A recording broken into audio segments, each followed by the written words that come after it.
অনেকে আমাকে প্রশ্ন করে থাকেন ভাই, রাশিয়াতে কোন কাজে আসলে সবচেয়ে বেশি ভালো হবে? এই প্রশ্নটা অনেকেই করে থাকেন এবং অনেকেই অনেক ধরনের ফ্যাক্টরিতে কাগজপত্র পর্যন্ত জমা দিচ্ছেন এবং আমাকে প্রশ্ন করে থাকেন যে ভাই এই ফ্যাক্টরিগুলো কেমন হবে।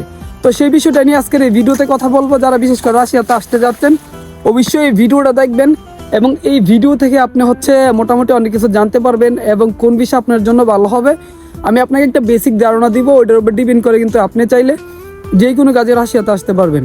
ফার্স্ট অফ অল আমি যেই কথাটা বলবো, দেখেন রাশিয়া হচ্ছে একটা খুবই শীতপ্রধান দেশ। এখানে ঠান্ডা খুবই পরে, মাইনাস থাকে। তবে রাশিয়া অনেক সিটি আছে যে সিটিগুলোতে আহামরি এত মাইনাস যায় না। মোটামুটি এইগুলোতে আপনি সার্ভাইভ করতে পারবেন যদি আউটডোরের কাজে আসেন। এখন কথা হইলো আপনি যার মাধ্যমে লাইন দিবেন, কোন সিটিতে লাইন দিচ্ছেন, কোন কোম্পানিতে লাইন দিচ্ছেন, এইগুলো আপনাকে জানতে হবে। আপনি যদি মনে করেন মস্কোতে লাইন দেন, মস্কোতে ভালোই ঠান্ডা পড়ে, ওইখানের মধ্যে প্রায় 25, 30 বা 15, 20 এরকম যায়। এখন কথা হইলো আপনি যদি মনে করেন আউটডোরে কোনো একটা কাজে যান, যে কনস্ট্রাকশন বা এরকম কোনো যদি কাজ করেন, ওই কাজের মধ্যে আপনি সার্ভাইভ করে কতটুকু থাকতে পারবেন, মানে ওই ঠান্ডার মধ্যে আপনি কাজ করতে পারবেন কি না, ওইটা কিন্তু অবশ্যই আপনার দেখতে হবে।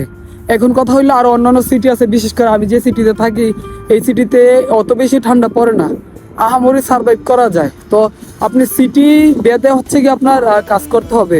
যদি মনে করেন মস্কো বা অন্যান্য সিটিতে যদি আপনি জমা দেন, আপনি গ্রিন হাউস, ওয়ার হাউস এইগুলোতে, মানে ভিতরে যেই কাজগুলো হয় ইনডোরে, সেই কাজগুলো করলে সবচেয়ে বেশি বেস্ট হবে। কারণ দেখেন আমরা বাঙালি কিন্তু অত বেশি ঠান্ডা আমরা সহ্য করতে পারি না, বা আমাদের শরীরের সাথে এটা শ্যুট করে না। তো রাশিয়াতে লাইন দেওয়ার আগে আপনাকে এই দিকগুলো অবশ্যই বিবেচনা করতে হবে। তার আগে সবচেয়ে ইম্পর্টেন্ট বিষয় যেটা এজেন্সি, আপনাকে ভালো একটা এজেন্সি অবশ্যই সিলেক্ট করতে হবে। কারণ এজেন্সি যদি সিলেক্ট না করতে পারেন তাহলে আপনার স্বপ্নেই থাকবে, আপনার টাকা পয়সা সব কিছু লস হবে। দেখবেন 8-9 মাস আপনাকে অপেক্ষা করানোর পর আপনার কিছু টাকা ড্যামারেজ কেটে তারা আপনাকে বলে দিবে যে আসলে আপনার ভিসা হয়েছে না। এই কারণে আগে তাদের ব্যাকগ্রাউন্ডটা চেক করবেন, তারপর রাশিয়াতে লাইন দিবেন। দেখেন রাশিয়াতে কোনো কাজই খারাপ না যদি আপনি করতে পারেন, ঠিক আছে। আর যার মাধ্যমে আসবে সে যেই কথা বলে আপনাকে আনে, যদি ওই ধরনের কাজ দেয়, ওই ধরনের বেতন দেয়, তারপর আপনার জন্য এটা সবচেয়ে বেশি বেস্ট হবে। এখন কথা হলো আপনাকে বললাম এক কাজের কথা, যদি অন্য একটা কাজ দেয় এবং বেতন কম দেয়, সেই ক্ষেত্রে কিন্তু আপনার জন্য এটা খুবই দুঃখজনক এবং খারাপ। এই কারণে বলবো রাশিয়াতে আপনি যেই কাজে আসেন না কেন, ওয়ার হাউস হোক, গ্রিন হাউস হোক, ফ্যাক্টরি হোক, কিংবা আপনার কনস্ট্রাকশনের কাজ হোক। আবার কনস্ট্রাকশনের কাজের ভিতরে অনেক ধরনের কাজ আছে। তো যেই কাজেই আসবেন আপনি পারবেন কি না, এই কাজটা কোন ধরনের। এখন যেহেতু অনলাইনের যুগ, ইন্টারনেটের যুগ, আপনি চাইলে কিন্তু ইউটিউবে সার্চ করে দেখতে পারবেন যে ওয়ার হাউসের কাজটা আসলে কি, ওয়ার হাউসের কাজ কয় ধরনের হয়, কনস্ট্রাকশনের কাজ কি, আপনি কনস্ট্রাকশনে কোন সেক্টর যাচ্ছেন, এইগুলো কিন্তু আপনি জানতে পারবেন।